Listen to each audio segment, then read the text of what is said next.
Hi everybody, welcome to another episode of Climate Coffee, our first of 2022, so Happy New Year to you. I wanted to cover some climate regulations coming in, both globally and in the US, as well as some of the interesting details that we're seeing in terms of how climate risks are actually manifesting in the world today. So without any more, let's get into it. So TCFD has played a massive role in shifting the narrative around climate-related risks. TCFD was initially set up by Mike Bloomberg, Mark Carney, some big organizations like that, and I think there's been something like 300% growth in terms of the companies and the corporates and the financial institutions that are using the TCFD for their regulatory disclosures. I think we're at about 2,500 signatories now. But there's a new kid on the block. From COP26, the ISSB or the IFRS are only adding to the alphabet soup, but effectively they're taking the mantle from the TCFD. They're actually rolling up a few other organizations such as the CDSB and the Value Reporting Foundation and many of these others.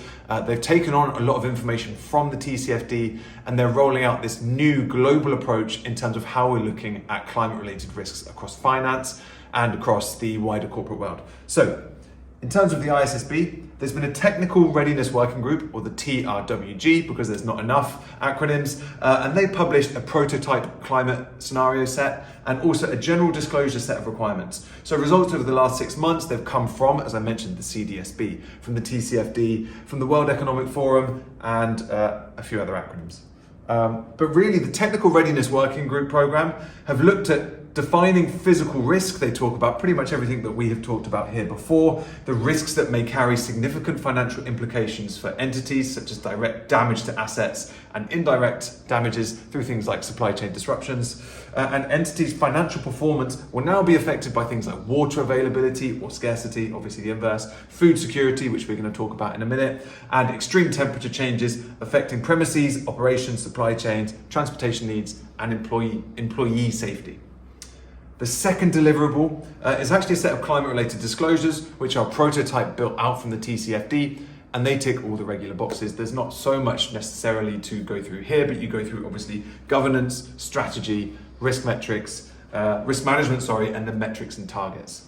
So really the ISSB is carrying on the good work that the TCFD's done. Please do look at the article. It's going to be in the newsletter, which I'll discuss in a minute, to dive in more. The second is around the OCC in the United States, which is the Office of Comptroller of the Currency. I've never heard the word comptroller before.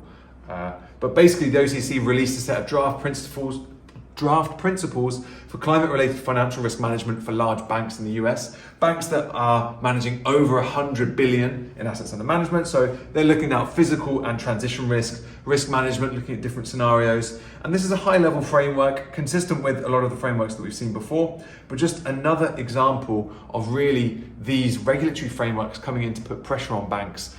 There was another great article, I think it was in the FT this weekend.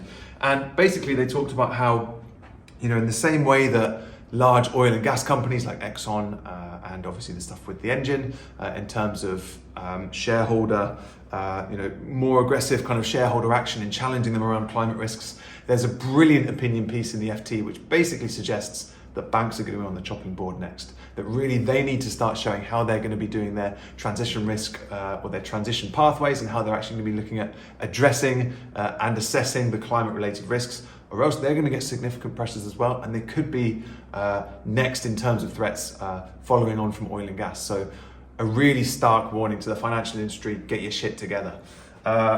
The last article I wanted to highlight today is really just showing that yes, this regulation is happening, but there's real things going on at the ground. In Bloomberg, climate disasters are threatening the US grid. At least 17% of global power lines are vulnerable from climate hazards, according to new research from Bloomberg NEF, which is New Energy Finance. And roughly 1 in 5 global power lines are heavily exposed to rising sea levels, to hurricanes, to wildfires, and other climate-related risks. And ratings agencies have actually started to downgrade the utilities in the US. At least 9 energy companies have been downgraded due to physical risks over the past 3 years. So it's not just PG&E, which was the first climate bankruptcy.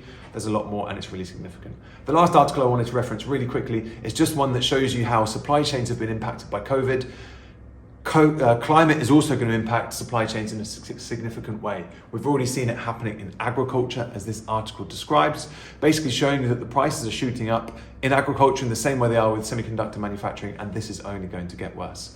If you found this interesting, please do comment, like, subscribe, and more importantly, we're going to be writing up all of this information along with 3 or 4 other core headlines in our weekly newsletter, which you can subscribe to.